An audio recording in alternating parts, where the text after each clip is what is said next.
dalamku ingin mengenalmu Tuhan, lebih dalam dari semua yang bukan. Bapa, kami mengucap syukur karena hadirat-Mu ada di tempat ini. Kau izinkan kami untuk sekali lagi memuji menyembah-Mu di tempat yang maha suci, maha kudus. Datanglah ya Roh Kudus, kami menantikan Engkau ada di tempat ini. Berfirmanlah melalui hamba-Mu yang terbatas ini, supaya setiap jemaat yang mendengar firman-Mu imannya dibangkitkan. Amin. Iman mereka semakin kuat, bertumbuh kokoh dan berbuah lebat bagi kerajaan Tuhan.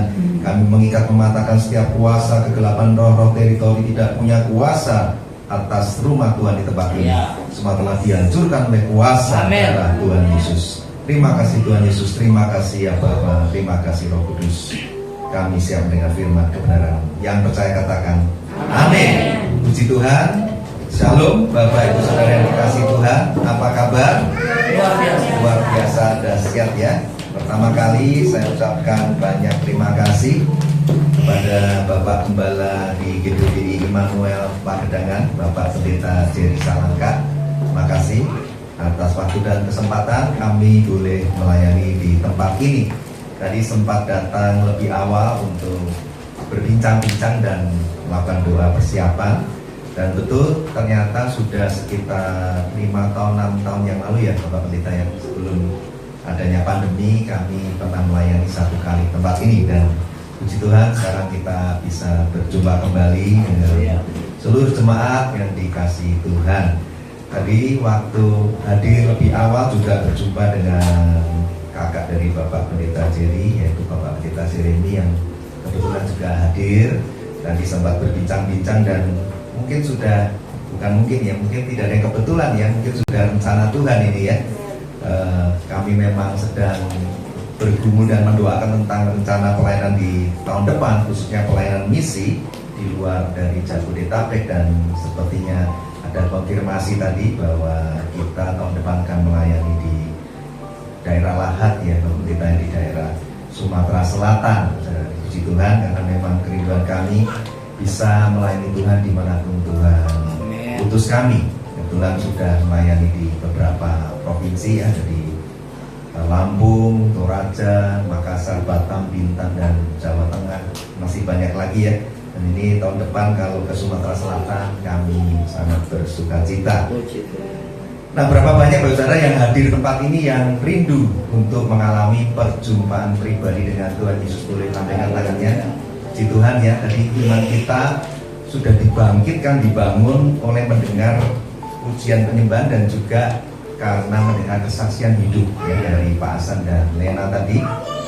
Saya sudah berkali-kali mendengarkan kesaksian mereka, tapi kali ini saya merasakan lebih beda ya, maksudnya kesaksiannya jauh lebih menggetarkan hati, karena saya sering mendengar, tapi kali ini sepertinya kayak lebih lengkap dan lebih disertai ada urapan keluar dari kesaksian mereka ya. Saya yakin Roh Kudus ini mendorong mereka berkata-kata tidak seperti yang mereka pikirkan, tapi tiba-tiba Roh Kudus bisa menaruh perkataan-perkataannya. Dan saya yakin iman beberapa jemaat mulai dibangkitkan, dibangun karena mendengar kesaksian hidup mereka. Dan saya juga merasakan pujian penyembahan tadi juga menyentuh hati kita semua ya, untuk semakin hari semakin dekat dengan Tuhan, sudah menjauhinya. Nah, kalau kita tadi rindu untuk berjumpa secara pribadi dengan Tuhan Yesus, itu penting saudara, karena kalau kita mengalami perjumpaan secara pribadi dengan Tuhan Yesus, maka otomatis kita akan punya kerinduan untuk lebih lagi meresponi tugas dan panggilan Tuhan atas hidup kita. Kita akan makin berakar kuat, imannya, fondasi imannya makin kokoh, karena kita mendekat pada Tuhan, melekat pada Tuhan, pokok anggur itu. Iman kita semakin kuat, iman kita makin bertumbuh dan berbuah banyak bagi kerajaan Tuhan. Nah, saya perkenalkan kami dari tim TWC, tadi sudah dijelaskan ya, The Wonderful Counselor Ministry. Ini sebuah penyekat Alkitab dan ini selalu menjadi souvenir kenang-kenangan buat Bapak Ibu Saudara yang dikasih Tuhan. Nanti jangan buru-buru pulang ya, akan kita bagikan penyekat Alkitab ini. Tujuannya supaya ya selain untuk kenang-kenangan, souvenir buat saudara, juga sebagai pengingat. Tadi sudah berkali-kali diingatkan ya, jangan tinggalkan saat teduh Anda, jangan tinggalkan Tuhan. Jangan hanya sekedar hidup bergereja seminggu sekali, tapi setiap hari harus melekat kepada pokok anggur yang memberikan kehidupan dan kebangkitan dalam hati iman saudara. Nanti juga setelah ibadah selesai, kita juga akan menikmati hidangan bersama ya. Jadi berkat rohani dan berkat jasmani Tuhan telah sediakan bagi kita semua. Nah, salah satu visi dari The Wonderful Counselor Ministry adalah mengobarkan api kebangunan rohani yang besar di mana Tuhan taruh kami. Nah, kenapa api kebangunan rohani itu penting, Bapak Saudara? Kalau gereja kehilangan api kebangunan rohani, apa yang terjadi? Kehidupan rohani jemaatnya akan redup, nggak akan menyala. Cinta mula-mula kepada Tuhan Yesus juga akan turun. Apa itu cinta mula-mula? Dulu waktu berjumpa dengan Tuhan Yesus pertama kali, atau gampangnya gini, suami istri waktu pacaran, luar biasa ya, cintanya menggebu-gebu, apapun halangan diterobos, hujan pun diterobos ya, demi menjumpai bidadarinya ya, pujaan hatinya. Nah, waktu kita dulu berjumpa dengan Tuhan Yesus kan seperti itu ya, menggebu-gebu dalam mengasihi, dalam mencintai Tuhan, tercermin dari saat teduhnya, jam doanya, ujian penyembahannya. Tapi apa yang terjadi setelah tahun berjalan, waktu berjalan, kita mulai tanpa disadari atau mungkin disadari kita tinggalkan Tuhan ya, tidak punya kehidupan yang intim seperti dulu lagi. Nah, itu dampak kalau kita kehilangan api kebangunan rohani. Kehidupan doanya padam, kesetiaan ikut Tuhan juga turun. Nah, kalau sudah mulai menurun semuanya ini, pasti komitmen hidup kudusnya juga turun. Jadi Bapak Saudara, ini waktunya untuk kembali dibangkitkan bangunan rohani dalam diri Anda.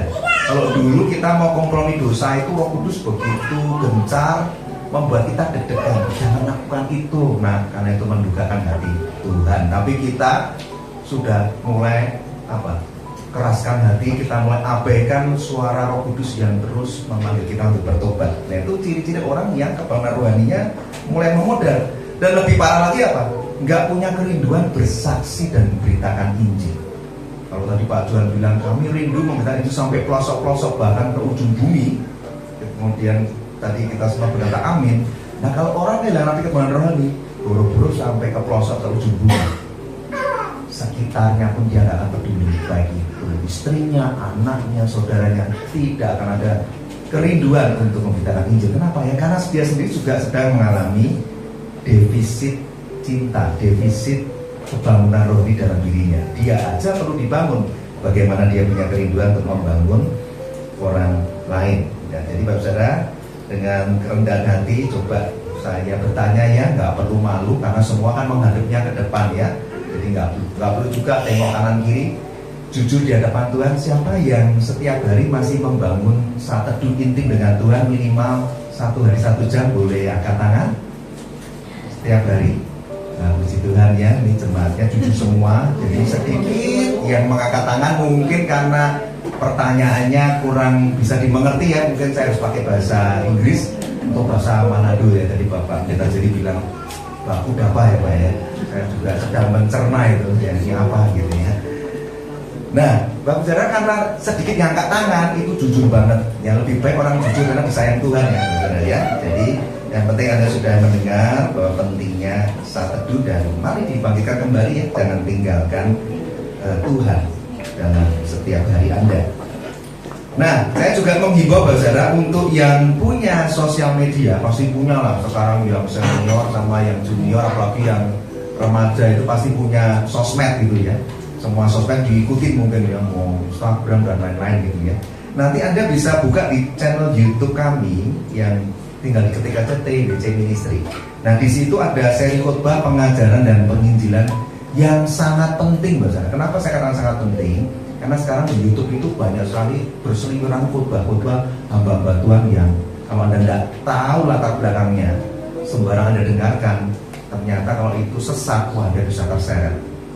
Anda bisa bingung mana yang benar ini. Karena sekarang ini begitu mudah diviralkan hal-hal yang palsu, hal-hal yang menyimpang dan hal yang sesat. Contohnya belum terlalu lama ya, bahkan hamba Tuhannya sudah terang-terangan menyatakan mundur. Nah, berarti ketahuan ya kalau itu bukan asli ya. Karena dia yang sebetulnya itu bukan dia itu yang sudah lama yang namanya Kristen progresif itu ada di Indonesia, tapi kebetulan karena dia ini terkenal, dia ngomong sesuatu yang berbau Kristen progresif sehingga seolah-olah bahwa Kristen progresif adalah beliau, padahal sebenarnya bukan dia. Kalau ini juga sudah ada, dan dia sudah menyatakan mundur jadi hamba Tuhan. Nah di situ Anda sudah tahu, Tuhan sudah ingatkan, dari buahnya kamu akan kenal mereka.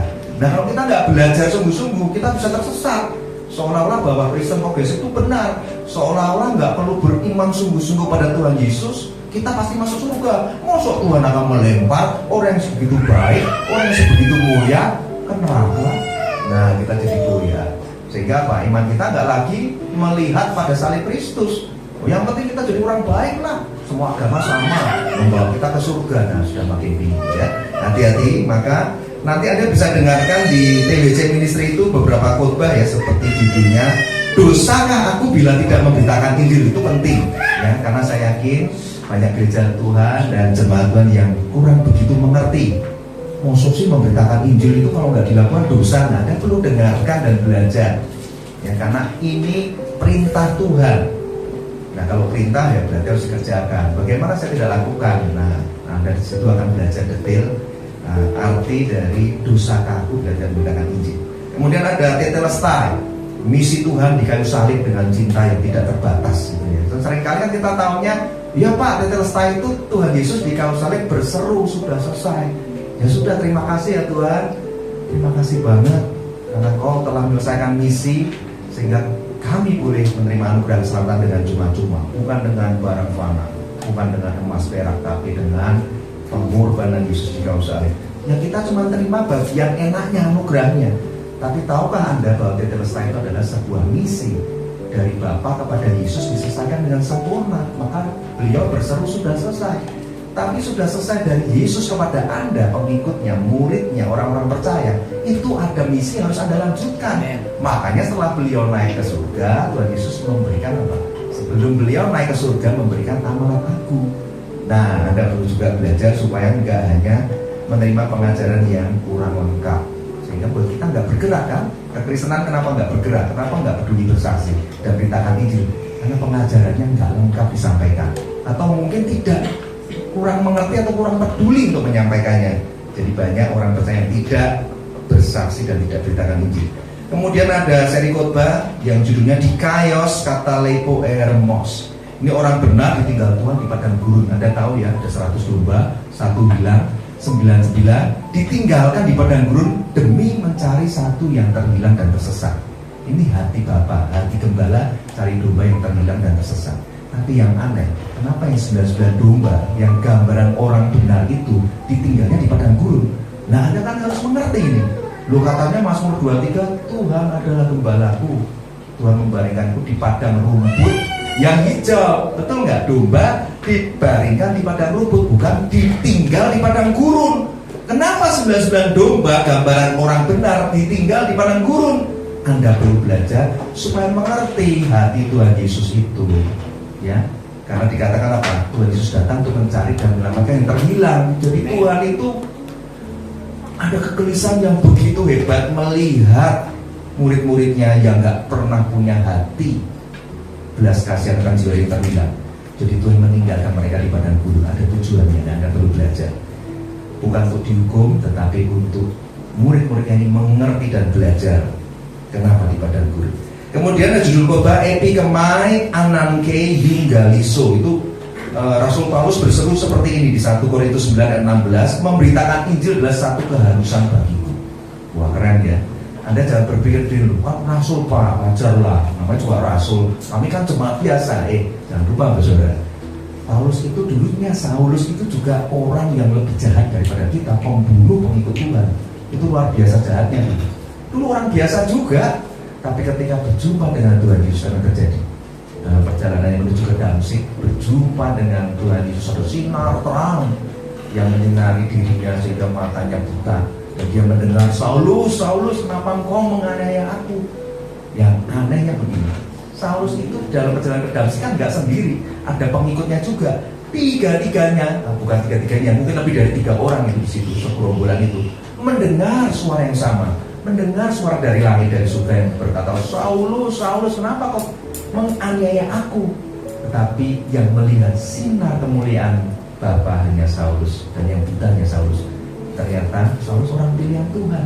Yang lainnya juga dengar suara dari langit, dari surga, tetapi hatinya tidak tergerak untuk bertobat dan mengikuti Yesus. Hanya Saulus. Diciptakan seperti itu ya. Jadi Anda harus mengerti kenapa dari jemaat biasa, orang yang dulunya jahat, gak kenal Tuhan, mengalami perjumpaan pribadi dengan Tuhan, militan ikut Tuhan, menyerahkan dirinya bagi Tuhan, bahkan dia rela mati. Dia bilang semua yang berharga dulu itu sekarang kuanggap sampah. Yang penting aku bisa kenal Kristus. Bahkan dia bilang di 1 Korintus 9:16, memberitakan itu adalah satu keharusan bagiku. Ditambahin lagi sama beliau, celakalah aku jika aku tidak beritakan Injil. Wah, keren banget ya. Jadi jangan lihat kerennya dia sudah jadi rasul sehingga kita kecil hati. Wah, mana mungkin aku dipakai seperti Paulus. Ya mungkin banget om Saulus kayak kita, saudara. Bahkan dia lebih parah dosa-dosanya. Ya, pembunuhannya juga sudah berseri-seri itu. Anggapin orang anak-anak Tuhan di zaman itu ya. Kemudian ada khotbah Ginosko, Epiginosko Eungaliso, nanti Anda bisa dengarkan. Kemudian gereja Tuhan Bangkit, ada penyilalan di antara gandum. Ini penting juga ya dari khotbah ini, karena gereja Tuhan di akhir zaman itu harus waspada. Banyaknya penyesatan yang menyusup dalam tubuh gereja dan kita enggak menyadarinya. Kenapa? Karena benilalang ditaburnya di kebun gandum. Benilalang itu gambaran anak-anak si jahat atau iblis. Kebun gandum itu gambaran gereja Tuhan. Nah, kalau iblis itu ditabur menyusup dan menyamar, namanya menyusup dan menyamar. Ketahuan enggak? Ya enggak. Anda kalau dikasih uang palsu, sama persis 100 ribuan gitu, kan nggak bisa bedain. Kecuali betul-betul diajarin, dilihat, diterawang, diraba, disinar pakai sinar biru gitu kan. Itu lagi juga ada cara yang lain. Pokoknya semuanya sama. Gimana cara membedakan, saudara ya? Jadi kita harus belajar supaya ngerti. Jangan sampai mimbar ini dipergunakan oleh hamba-hamba Tuhan atau pembicara-pembicara yang lain. Ternyata dia mengajarkan pengajaran yang sesat. Karena semakin banyak sekarang pendeta sesat, nabi palsu, guru palsu, rasul palsu. Ya, mengerikan sekali. Dan ini bisa menyeret kehidupan jemaat Tuhan untuk imannya bergeser dari Tuhan Yesus. Kemudian ada seri khotbah Exagorazo Kairos. Ini bicara menebus kembali setiap waktu dan kesempatan yang telah terbuang dengan sia-sia. Kita seringkali perjalanan ikut Tuhan ini kan naik turun ya, pasang surut, tapi seringnya surut, turunnya paling banyak, pasang dan semangatnya tuh sedikit. Nah, itu banyak yang sudah dibuang dengan sia-sia. Tapi ada kemurahan Tuhan, Exagorazo Kairos, Anda perlu juga belajar. Kemudian ada seri khotbah pengajaran Sola Gracia, ya, tunaikan tugas pelayananmu. Kemudian Pistis Teleo, perjalanan iman yang sempurna sampai garis akhir. Nanti Anda akan mengerti, oh ada iman yang sempurna yang ada. Ya, Yakobus dikatakan imanmu harus sempurna. Kemudian Akoloteo, ini bicara tentang to follow Jesus, no turning back. Kalau sekali sudah memutuskan ikut Tuhan Yesus, ingat baik-baik saudara, jangan pernah mundur, jangan pernah tinggalkan Tuhan. Itu sangat fatal. Sekali Anda mulai tinggalkan Tuhan untuk kembali sulit. Kalau Anda sudah murtad tinggalkan Tuhan untuk bisa kembali lagi, presentasinya sangat kecil. Ya. Kemudian proskuneo, come and kneel before Jesus, itu bicara tentang prinsip penyembahan, datang dan sujud menyembah di kaki Tuhan Yesus. Kemudian hidrayo, ame takineito, itu bicara tentang stand firm, let nothing move you, itu ini, berdiri teguh dan jangan goyah. Apalagi akhir zaman ini ada penyesatan banyak sekali, saudara. Kalau Anda tidak merasakannya, ya puji Tuhan ya, ada dua kemungkinan nih. Pak, dari tadi kok bilang badai penyesatan, kok kami nggak merasakan puji Tuhan? Tapi jangan-jangan hanya ada dua kemungkinan. Karena Anda tidak pernah mengikuti apa yang sedang terjadi, karena Anda tak pernah baca firman, Anda tak pernah mendengarkan khotbah-khotbah dari hamba-hamba Tuhan yang di YouTube misalnya, jadi nggak ngerti.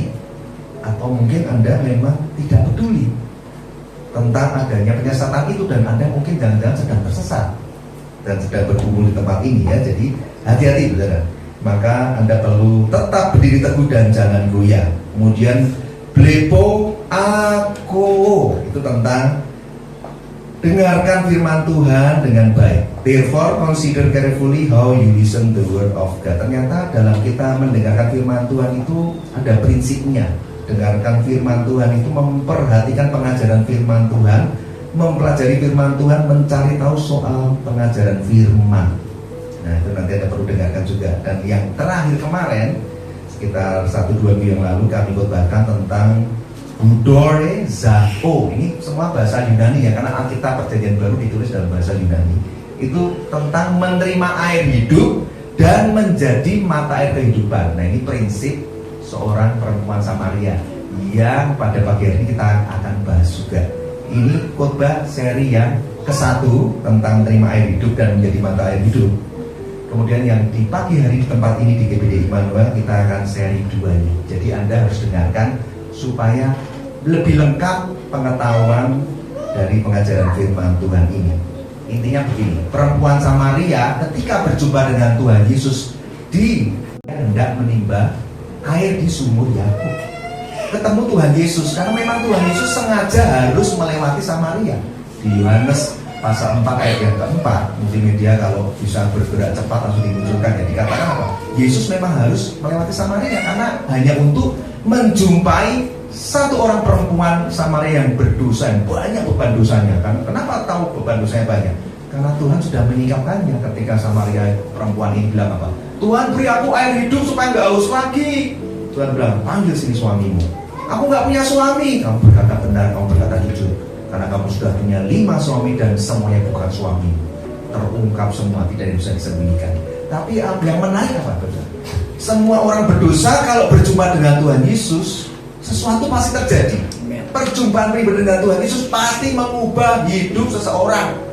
Maka Bapak Saudara paling gampang begini, kalau Anda ngecek hidupmu, hidup pasanganmu yang mengaku sudah berjumpa Tuhan, mengalami Tuhan, percaya Tuhan Yesus, kalau nggak ada perubahan hidup, ini jadi tanda tanya. Sudahkah sungguh-sungguh mengalami perjumpaan pribadi dengan Tuhan Yesus? Sudahkah sungguh-sungguh lahir baru? Jika iya, ya Saulus menjadi Paulus. Bahkan saking cintanya mau ikut Tuhan, melayani Tuhan dengan sungguh-sungguh, maka dia diangkat jadi rasul bagi bangsa-bangsa. Bagaimana dengan perempuan Samaria? Orang yang sama dengan kita, bahkan dia orang yang berdosa. Ada di tempat ini yang punya 5 suami yang bukan suaminya. Ini parah sekali perempuan Samaria ini kan. Tapi ketemu Tuhan Yesus, apa yang terjadi? Mengalami perubahan hidup. Dan nanti kita akan belajar ya, dia dipakai Tuhan menjadi saksi, memberitakan tentang Yesus di kampungnya. Dan banyak orang yang bertobat karena hanya mendengar kesaksian hidupnya. Nah itu yang luar biasa ya. Jadi Bapak Saudara, saya sarankan nanti untuk mendengarkan khotbah-khotbah pengajaran dan penginjilan yang tadi sudah saya sampaikan. Dan gereja Tuhan harus waspada ya. Kenapa ini sering saya ungkapkan, kenapa harus waspada? Karena gereja Tuhan dari zaman ini dipotret saat ini hanya ada 2 kondisi. Nah, semoga kita enggak ya. Yang pertama, potret kondisi gereja di zaman. Yang pertama ciri-cirinya begini, gerejanya itu hanya memfokuskan dengan program dan acara atau performa ibadah rayanya saja. Jadi isinya program acara itu aja fokusnya. Tapi giliran Tuhan ingin jemaatnya mendengarkan tentang khotbah pengajaran firman dan penginjilan, tidak terlalu minat, dibatasi waktunya dan dianggap gak penting lah suara-suara pengajaran dari firman Tuhan. Nah saya bersyukur sekali karena dari GBD Immanuel Bapak Pendeta Jerry ini telah memberikan WA kepada saya dan mengatakan, saya tanya Pak ibadahnya durasinya berapa lama? Beliau mengatakan 2-2,5 jam. Saya kaget sekali. Ini satu yang luar biasa. Anda bisa bayangkan kalau ibadah itu cuma 1 jam, Anda tahu ya, gak perlu sebutin merek gerejanya ya. Ada yang gereja cuma ibadah 1 jam, Anda bisa bayangkan. Baru memuji menyembah Tuhan aja udah berapa menit, belum kesaksian. Berarti kan semua serba dipersingkat, gak ada kesaksian hidup. Padahal gereja kalau ngerti fungsi kesaksian hidup itu dipakai Tuhan untuk menabur benih, berarti gak ada yang ditaburkan. Nah terus firmannya mau berapa menit? Lebih sedih lagi, durasi untuk berkhotbah cuma sekian menit. Pendetanya nggak persiapan, batuannya nggak persiapan, yang dikhotbah apa? Yang lucu-lucu, ngomong sana ngomong sini, yang khotbah motivasi. Maka nggak heran jemaatnya pulang, yang nggak dapat apa-apa, cuma bisa ketawa. Kalau seperti itu, nggak perlu datang rumah Tuhan, cari aja stand up comedy di mana, Anda lebih terhibur. Tapi begitu pulang Anda merana lagi karena masalahmu masih ada di situ. Tapi kalau Anda dengar firman Tuhan, sekalipun khotbahnya firman itu nggak mengena bagi permasalahan hidupmu, tapi percayalah firman Tuhan itu hidup. firman Tuhan itu pegang roh, sanggup memisahkan sedih dan sumsum. Jadi sanggup membedakan pertimbangan hati, pertimbangan daging dan pikiran roh. Terus dikunyah aja tuh firman pengajaran firman Tuhan itu. Karena ketika Anda belajar firman pengajaran, walaupun pertama berat karena nggak terlatih, tapi kalau firman pengajaran Anda dengarkan, apa yang terjadi? Ya seperti yang Tuhan katakan, firmanku itu bermanfaat untuk mengajar, menyatakan kesalahan, memperbaiki kelakuan, mendidik orang dalam kebenaran. Udah, nanti operasi firman Tuhan terjadinya di saat Anda tidak tahu, saat Anda tidur, saat Anda tidak begitu mengerti, tiba-tiba ada yang mengoperasi dari dalam diri. Itulah kuasa firman Tuhan. Jangan dikecilkan, jangan didiskon, jangan dikurangi. Firman itu berkuasa dan itu sangat penting. Karena firman itu adalah Yesus Kristus sendiri, bukan? Firman telah menjadi manusia. Itu ciri yang pertama ya. Gereja mengurangi porsi khotbah firman pengajaran. Jadi gereja ini malah ciri yang pertama tuh lebih suka memaksa Tuhan. Tuhan tonton dong ibadah kami, keren nggak Tuhan tadi permainan musik itu, keren nggak Tuhan tadi waktu ujian penyembahan dinyanyikan. Tuhan malah disuruh nonton, bahkan kita malah pamer ke Tuhan. Itu menyedihkan ya. Harusnya kan kita yang harusnya mendengar Tuhan. Hari ini hamba Tuhan yang kau utus siapa? Berikan firman pengajaran Tuhan, aku siap mendengarkan. Harusnya kan begitu. Anda tahu perbedaannya Maria dan Marta ketika Tuhan Yesus datang? Marta itu sibuk kemana-mana. Itu kata sibuk melayani. Sampai Tuhan bilang gini, Marta, Marta, kamu tuh menyusahkan dirimu dengan berbagai perkara. Nah itu kata sibuk melayani itu, Marta itu bahasa asli Yunani-nya ditulisnya apa? Diakonia. Sedangkan Maria memilih apa? Duduk diam dekat kaki Yesus. Keren banget ya. Nah itu yang Tuhan mau kan? Sebagai jemaat kita harus duduk dekat diam kaki Yesus, mendengarkan Yesus berfirman, mendengarkan Yesus berkata-kata supaya logos itu keluar dari mulut Allah. Itu yang dibutuhkan dan itu yang menyenangkan Tuhan. Tapi hati-hati ya, bukan berarti diakonia nggak penting. Karena Tuhan ingin mengembalikan prioritas yang benar dalam struktur gerejanya. Bukan tentang kesibukan pelayanan, tapi bagaimana engkau menghormati ketika aku sedang ada di tengah-tengah engkau dan aku berfirman melalui mulut hamba-hamba. Itu yang Tuhan ingin kita prioritaskan. Jadi kita sudah ngerti kalau ditanya, kalau begitu ini pekerjaan Roh Kudus bukan? Ya jelas sekali bukan. Ya itu pekerjaan setan.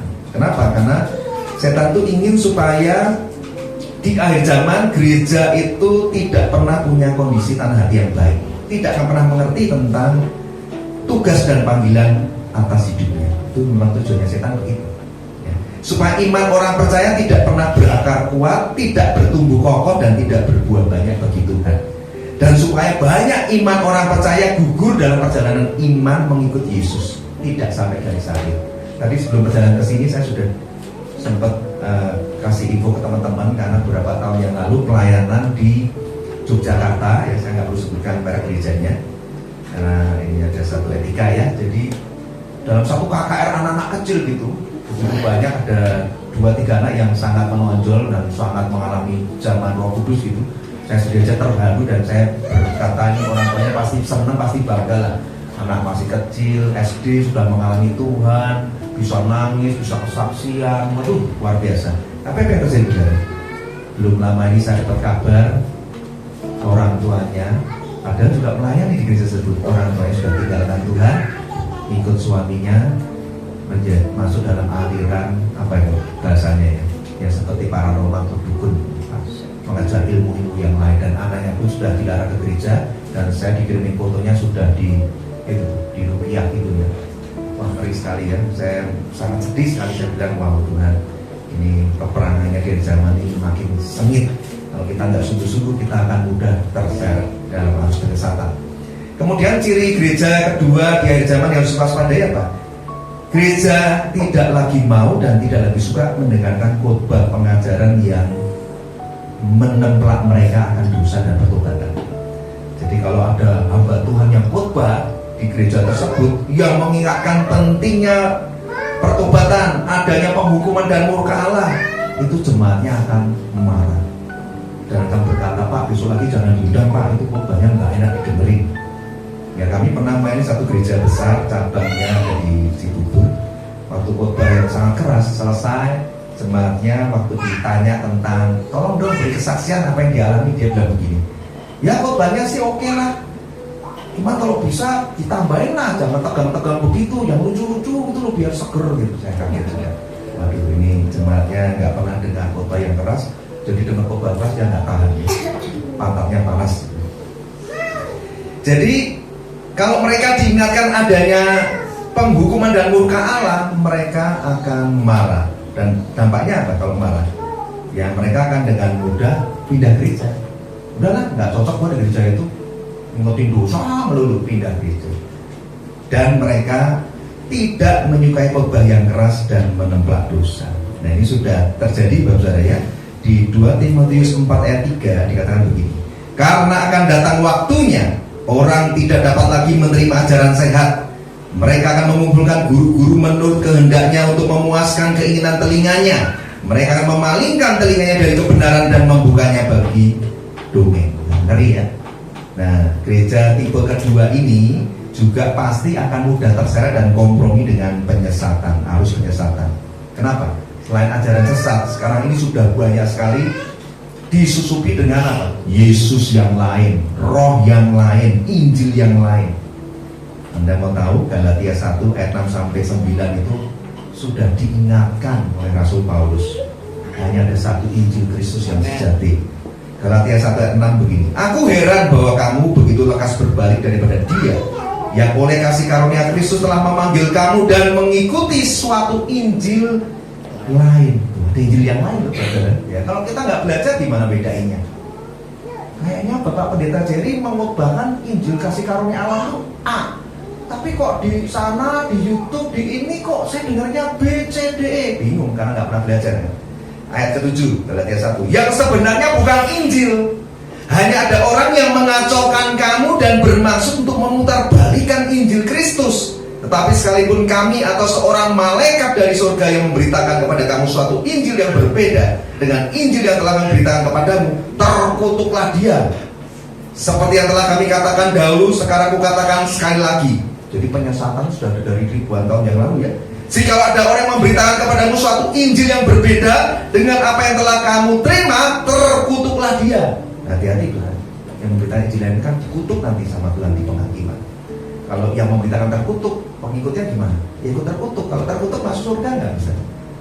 2 Korintus 11 ayat 4. Ini Rasul Paulus juga menegur jemaat di Korintus. Sebab kamu sabar saja. Itu bukan berarti kamu hebat sabar, bukan. Rasul Paulus ini sedang kesel, ini sedang marah. Sebab kamu kok sabar saja sih jika ada seorang datang memberitakan Yesus yang lain daripada yang telah kami beritakan, atau memberikan kepada kamu roh yang lain daripada yang telah kamu terima, atau memberitakan Injil yang lain daripada yang telah kamu terima. Tuh, ada Yesus yang lain, roh yang lain, Injil yang lain. Hati-hati loh saudara. Kalau kita nggak belajar, kita mudah tersesat. Apalagi kita hanya mengejar karisma, keurapan dari hamba-hamba tertentu. Tumpang tangan, roba, bergetar. Kita nggak mengejar manifestasinya. Kalau itu murni dari Tuhan, nggak apa-apa. Tapi sekarang ini saudara, banyak hamba Tuhan yang mengejar sensasi, bahkan dia belajar di satu tempat itu mendapatkan ilmu hipnotis. Menyedihkan saudara, Anda bisa cek lah di YouTube. Karena banyak praktisi-praktisi ilmu itu yang mengatakan ada juga hamba Tuhan yang jadi muridnya. Nah kalau Anda hanya jadi jemaat yang mengejar sensasi, nggak pernah mau belajar firman Tuhan, hati-hati benar. Dan jadi sudah mengerti ya, gereja zaman itu saat ini kondisinya seperti itu. Dan ini sangat-sangat urgent, darurat pengajaran dan darurat penginjilan. Tuhan ingatkan di Wahyu 3 ayat 1 dan 2. Tuliskanlah kepada malaikat jemaat di Sardis, inilah firman Dia yang memiliki ketujuh roh Allah dan ketujuh bintang itu. Aku tahu segala pekerjaanmu, engkau dikatakan hidup padahal engkau mati. Bangunlah dan kuatkanlah apa yang masih tinggal, yang sudah hampir mati. Sebab tidak satu pun dari pekerjaanmu aku dapati sempurna di hadapan Allahku. Jadi Wahyu 3 ayat 1 dan 2 ini mengingatkan gereja Tuhan itu kalau dikatakan hidup padahal mati. Jadi yang ngomong hidup siapa? Ya mungkin rekan yang lain, mungkin hamba Tuhan yang lain mengatakan, wah selamat ya Pak, aku lihat gerejamu semakin banyak jemaatnya semakin bertumbuh. Jangan senang dulu. Apa kata Tuhan? Lebih baik jemaat kita ini sedikit secara kuantiti, tapi kalau kualitinya seperti yang Tuhan mau, itu yang berkembang. Daripada Tuhan bilang seperti ini, suatu hari nanti kita dihakimi. Kan dihakimi dimulai dari rumah Tuhan dulu, gereja Tuhan, hamba-hamba Tuhan. Jemaat juga akan di dalamnya ikut dihakimi kan. Hanya bedanya yang di dalam Tuhan tidak masuk dalam penghukuman. Semua akan dihakimi kan, menurut perbuatannya masing-masing. Tetapi orang yang di dalam Tuhan Yesus tidak menerima penghakiman. Itu bedanya kalau sudah terima kasih kawan-kawan. Nah, jadi Tuhan bilang apa? Aku tahu segala pekerjaanmu kok dikatakan hidup. Yang bilang hidup siapa? Jangan GR dulu. Lah kamu kok senang dengan perkataan hidup dari pujian orang yang mengatakan pelayananmu hebat, jemaatmu banyak, gerejamu hidup. Tuhan, yang penting Tuhan ngomong apa? Kamu tuh mati. Nah, maka kita harus bertobat saudara ya, karena Tuhan bilang tidak ada satupun dari pekerjaanmu aku dapati sempurna. Jadi mari jemaat GBDI Immanuel kita segera masuk dalam pengajaran firman Tuhan dan penginjilan pagi hari dengan tema Sunago pada pagi hari ini. Saya percaya jemaat di sini terlatih ya, karena Bapak Gembala sudah mengizinkan 2,5 jam. Ya, semoga stamina-nya kuat gitu ya, apalagi AC-nya juga sudah full begini. Jangan panas, apalagi panas pantatnya ya. Tetap semangat, konsentrasi penuh. Kalau ada yang mulai ngantuk-ngantuk begini, tolong harus kompak, dicubit. Kalau tetap parah, yang kenceng ya, ya. Jadi tema khotbah pagi ini adalah Sunago Karpos, yaitu mengumpulkan buah untuk hidup yang kekal. Nah, ini menjadi seri kedua. Seri pertamanya tadi sudah saya jelaskan ya, nanti Anda cari di YouTube ya, tentang Budoe Zao, terima air hidup menjadi mata air kehidupan. Tapi yang pagi ini di GBDI Immanuel adalah kelanjutannya tentang mengumpulkan buah untuk hidup yang kekal, Sunago Karpos. Ini penting sekali saudara, karena banyak orang percaya yang nggak tahu. Oh ternyata Tuhan tuh minta kita sejak jadi orang percaya harus kumpulkan buah toh untuk hidup yang kekal. Nggak ada yang tahu toh, bahkan nggak peduli toh. Emang gue pikirin Pak, yang penting mati masuk surga. Hati-hati, kita belajar supaya ngerti. Kalau Tuhan yang suruh berarti penting. Kalau kita abaikan, kita nggak bisa bilang, oh, nggak ada yang ngajar saya. Nah, sekarang udah mulai dengar kan? Bentarnya akan dengar nih, Anda terjebak nih, ya. Bentarnya akan mendengar pengajaran ini. Anda bisa bilang sama Tuhan, Tuhan, ampuni aku Tuhan, aku nggak pernah dengar. Kalau sejak jadi orang percaya harus mengumumkan buah. Kasih dispensasi Tuhan. Terlambat, Anda sudah akan mendengar segera di tempat ini. Jadi pintunya disegel supaya nggak ada yang keluar masuk ya. Gitu kan. Nah, saya mau tanya visi GBDI Immanuel. Jemaat yang tahu angkat tangan dan dibacakan. Ini buat tes. Ada yang tahu? Saya sudah tahu karena sudah nanya Pak Pendeta Jerry. Yang tahu dapat, bukan sepeda ya, dapat penyekat Alkitab. Ada yang tahu? Waduh, nggak ada yang tahu ya. Mulai besok dihafalkan ya, jemaatnya harus menyatu dengan visi misi gereja ya, unity. Visi GBDI Immanuel adalah menjadi jemaat yang kuat dalam firman dan roh. Nah, kalau Bapak Gembala dengan air matanya berdoa minta visi bagi gereja Tuhan di tempat ini dan mendapatkan visi dari Tuhan, pengen jemaatnya kuat dalam firman dan roh kudus, nggak ada yang kebetulan toh. Tim TBC diundang tempat ini dan memang ini khotbah firman pengajaran. Kalau Anda datang, Anda harus siap stamina-nya ya. Kalau Anda cuma, Pak saya maunya dengar khotbah yang enteng-enteng Pak, yang lucu-lucu Pak, bikin saya tertawa non-stop 30 menit. Wah, saya mending pulang ya. Karena saya bukan pelawak ya. Ya, jadi jemaat yang kuat dalam firman dan roh kudus. Sekarang Anda akan diajar oleh firman Tuhan, nanti ketika altar call Anda akan penuh dengan roh kudus. Amin. Misi GBDI Immanuel, yang tahu angkat tangan dapat hadiah. Hadiahnya karena kurang menarik jadi nggak ada yang mau angkat tangan ya. Padahal nggak ada yang hafal nih, nggak ada yang tahu ya. Ada yang tahu misi menjadi jemaat yang diberkati untuk menjadi berkat ya. Saya harap semua jemaat mulai menghafalkan ya. Oke, sekarang semua bangkit berdiri, kita baca bergantian firman pengajaran pada pagi hari ini, Yohanes pasal 4 ayat 1 sampai 42. Ya, ini 42 ayat kita baca bergantian dengan cepat. Yang sudah ketemu katakan Sunago Karpos. Sunago Karpos. Mengumpulkan buah untuk hidup yang kekal. Ya, saya baca dulu ya. Yohanes 4 ayat 1 sampai 42. Ketika Tuhan Yesus mengetahui bahwa orang-orang Farisi telah mendengar bahwa ia memperoleh dan membaptis murid lebih banyak daripada Yohanes. Silakan. Meskipun ia sendiri tidak membaptis, melainkan murid-muridnya. Ia pun meninggalkan Yudea dan kembali ke Galilea. Maka sampailah ia ke sebuah kota di Samaria yang bernama Sikar, dekat tanah yang diberikan Yakub dahulu kepada anaknya Yusuf. Di situ terdapat sumur Yakub. Yesus sangat tertipu oleh perjalanan, karena ia begitu syukur. Maka datanglah seorang perempuan Samaria hendak menimba air. Kata Yesus kepadanya, berilah aku minum.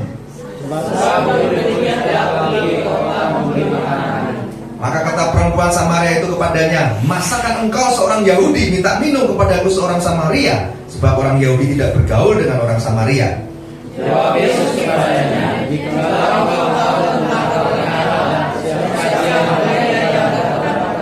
berilah aku minum. Niscaya engkau akan mendapatkannya." Kata perempuan itu kepadanya, Tuhan, engkau tidak punya timba dan sumur ini amat dalam. Dari manakah engkau memperoleh air hidup itu?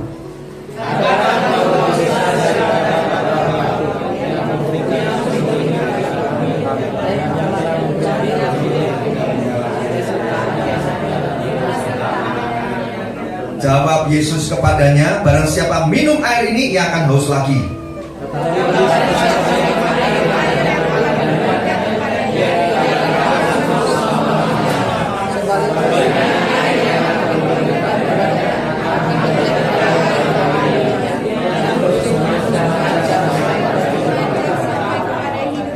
Kata perempuan itu kepadanya, Tuhan, berikanlah aku air itu supaya aku tidak haus dan tidak usah datang lagi ke sini untuk menimba air. Kata Yesus kepadanya, "Pergilah, panggillah suamimu dan datang ke sini." Kata perempuan itu, aku tidak mempunyai suami. Kata Yesus kepadanya, tepat katamu bahwa engkau tidak mempunyai suami. Sebab engkau sudah mempunyai 5 suami dan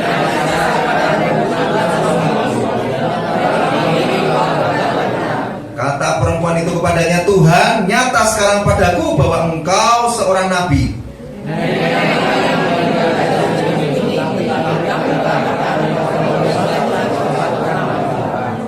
Kata Yesus kepadanya, percayalah kepadaku, hai perempuan, saatnya akan tiba bahwa kamu akan menyembah Bapa bukan di gunung ini dan bukan juga di Yerusalem.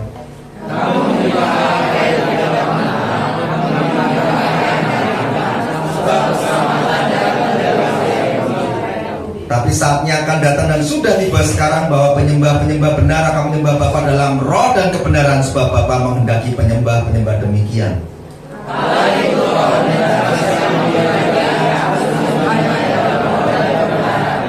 Jawab perempuan itu kepadanya, aku tahu bahwa Mesias akan datang yang disebut juga Kristus. Apabila ia datang, ia akan memberitakan segala sesuatu kepada kami. Kata Yesus kepadanya,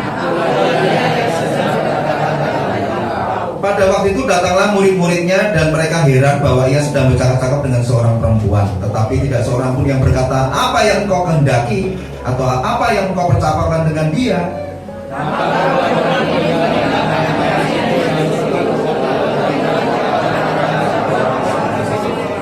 Mari lihat, di sana ada seorang yang mengatakan kepadaku segala sesuatu yang telah kuperbuat. Mungkinkah dia Kristus itu?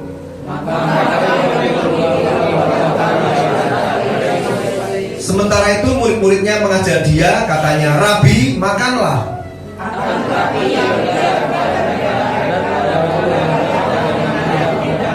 Maka murid-murid itu berkata seorang pada yang lain, adakah orang yang telah membawa sesuatu kepadanya untuk dimakan?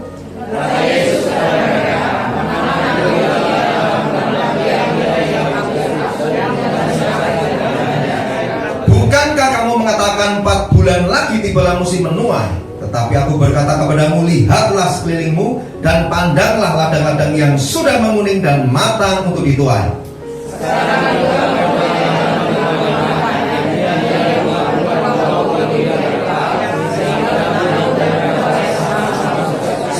Bab dalam hal ini benarlah peribahasa yang seorang menabur dan yang lain menuai.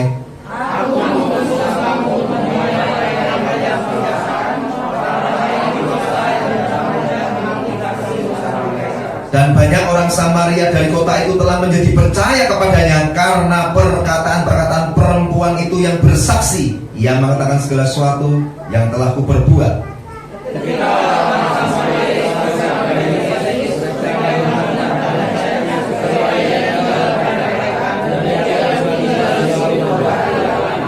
Dan lebih banyak lagi orang yang menjadi percaya karena perkataannya.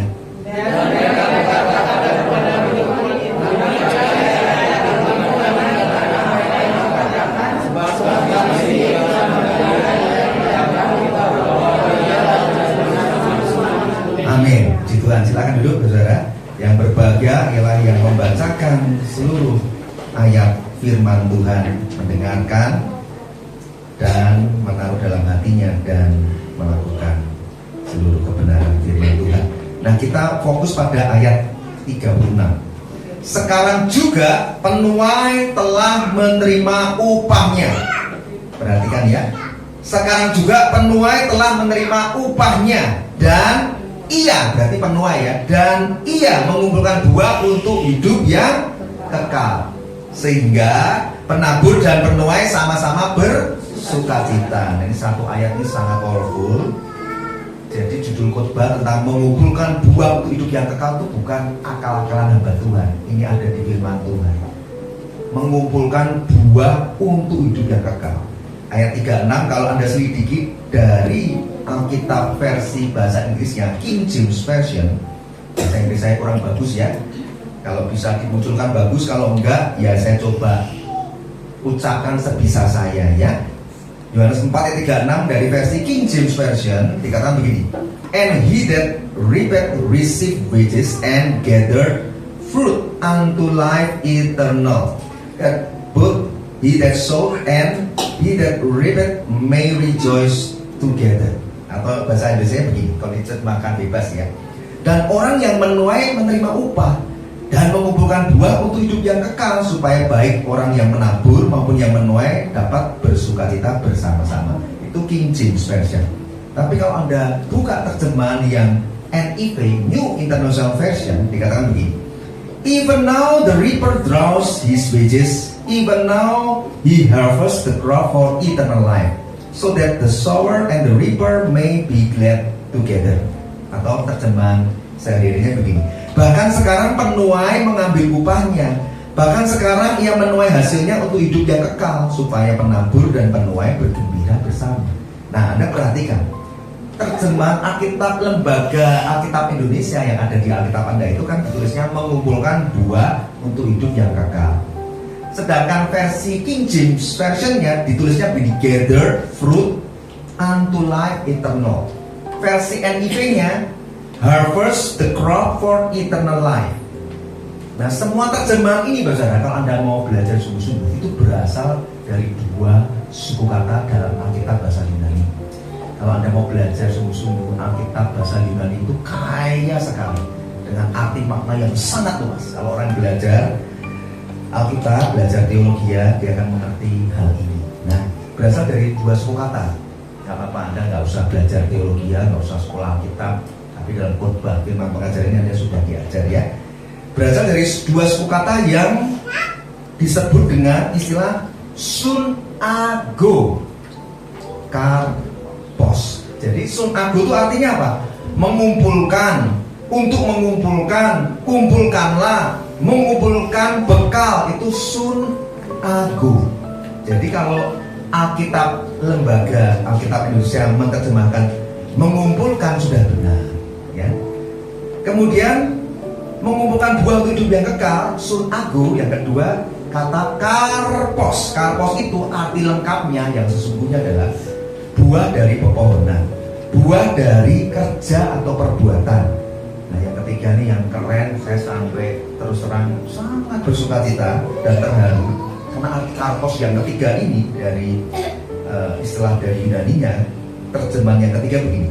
Karpos itu juga mengandung arti mengumpulkan buah untuk kehidupan kekal melalui kerja keras mereka yang telah mempersiapkan jiwa-jiwa untuk memperoleh kehidupan kekal. Wah, keren ya. Jadi terjemahan Lembaga Indonesia sudah benar, sudah, cuman kurang lengkap. Karena ditulisnya mengumpulkan buah untuk hidup yang kekal, benar, tapi kurang lengkap. Lengkapnya gimana? Jadi arti lengkap sunago karpos adalah mengumpulkan buah untuk kehidupan kekal, melalui kerja keras mereka. Siapa mereka? Si penabur dan si penuai yang telah mempersiapkan jiwa-jiwa untuk memperoleh kehidupan kekal. Itu arti lengkapnya, sun apokarpos. Nah, Anda cuma dikasih Alkitab setebel begini aja, jarang dibaca. Kalau lembaga Alkitab Indonesia isinya para teolog itu menafsirkannya lengkap dan panjang, wah jangan-jangan Anda makin nggak mau baca ya. Ya ini sudah saya beritahu arti lengkapnya ya. Jadi sekarang kita jadi lebih mengerti arti dari kalimat di ayat 36 yang berkata, sekarang juga penuai telah menerima upahnya dan ia mengumpulkan buah untuk hidup yang kekal. Itu ternyata sun apokarpos. Lebih lengkapnya yang tadi saya sampaikan, mengumpulkan buah untuk kehidupan kekal melalui kerja keras si penabur benih dan si penuai buah. Kalau penabur pasti benih, penuai pasti buah, yang telah mempersiapkan jiwa-jiwa untuk memperoleh kehidupan yang kekal.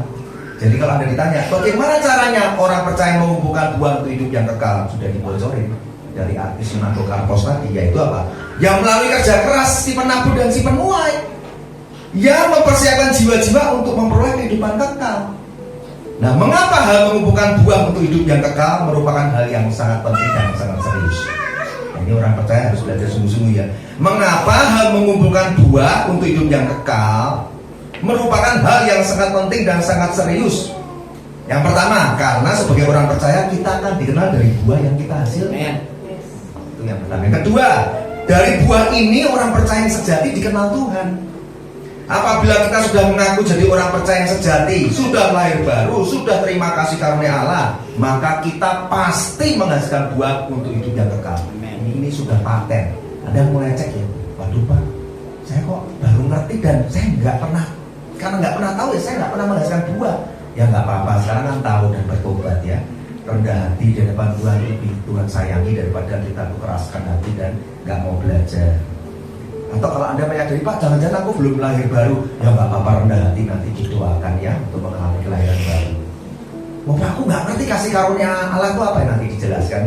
Karena mengerti itu lebih bagus daripada kita ikut-ikutan percaya tapi nggak ngerti apa yang dipercayai. Lebih baik Anda belajar, mengerti, jadi makin percaya, makin fondasi iman percaya makin kokoh.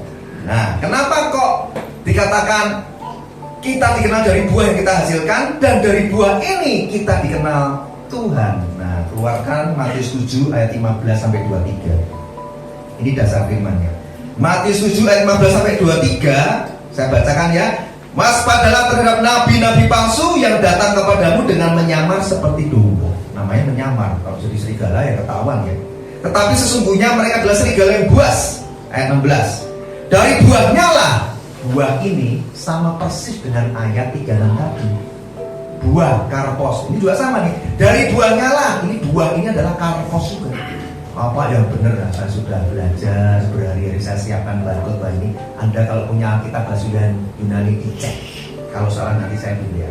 Saya sudah teliti, sudah selidiki. Ini karpos, ngeri ya. Ini karpos, saya membuat semakin merinding. Saya Tuhan, aku nggak ngerti. Ternyata karpos loh ini Tuhan. Dari buahnya kamu akan mengenal mereka. Dapatkah orang memetik buah anggur dari semaduri atau buah ara dari rumput duri? Demikian setiap pohon yang baik menghasilkan buah yang baik. Nah, buah di sini juga karpos. Sedang pohon yang tidak baik menghasilkan buah yang tidak baik. Tidak mungkin pohon yang baik itu menghasilkan buah yang tidak baik, ataupun pohon yang tidak baik itu menghasilkan buah yang baik. Dan setiap pohon yang tidak menghasilkan buah yang baik atau karpos pasti ditebang, dibuang ke dalam api. Ini yang ngomong firman Tuhan, yang ngomong Tuhan Yesus. Ayat 20. Jadi dari buahnya lah karpos kamu akan mengenal mereka. Bukan setiap orang yang berseru-seru padaku Tuhan, Tuhan akan masuk dalam kerajaan surga, melainkan dia melakukan kehendak Bapakku yang di surga. Pada hari yang terakhir banyak orang berseru padaku Tuhan, Tuhan, bukankah kami bernubuat demi namamu, mengusir setan demi namamu, mengadakan banyak mujizat demi namamu juga? Pada waktu itulah aku akan berterus terang kepada mereka dan berkata, aku tidak pernah mengenal kamu, enyahlah daripadaku kamu sekalian pembuat kejahatan. Kenapa? Bapak kok marah-marah? Enggak, ada tanda serunya. Kalau baca firman ya harus diikutin ya. Jangan tanda seru dibacanya tanda tanya. Enyah daripadaku kamu sekalian membuat kejahatan. Bapak malah nanya jadinya ya. Jadi harus serius dan tegas karena ada tanda serunya. Ini Tuhan berfirman dengan tegas. Bukan mereka yang berseru-seru Tuhan, Tuhan, bukankah kami sudah bernubuat demi namamu, mengusir setan demi namamu, mengadakan banyak mujizat demi namamu? yang akan masuk dalam kerajaan surga. Dengan baik-baik ya, bukan mereka yang berseru-seru sudah bernubuat mengadakan mujizat mengusir setan yang akan masuk kerajaan surga. Kenapa? Karena mereka itu bukanlah orang percaya yang sejati. Mereka belum sungguh-sungguh percaya, mereka belum sungguh-sungguh lahir baru. Semua yang mereka kerjakan hanyalah agamawi saja. Mereka melayani karena ingin dipuji, dipuja, dihormati oleh manusia. Mereka melakukan semua pelayanan itu hanya untuk kepentingan diri sendiri, untuk memuaskan hawa nafsu mereka sendiri. Mereka tidak melakukan kehendak Bapa di surga, mereka hanya melakukan kehendak dirinya sendiri. Mereka tidak punya kasih di dalam dirinya. Yohanes pasal 5 ayat 39. Yohanes 5 ayat 39. Kamu menyelidiki kitab-kitab suci, sebab kamu menyangka bahwa olehnya kamu mempunyai hidup yang kekal.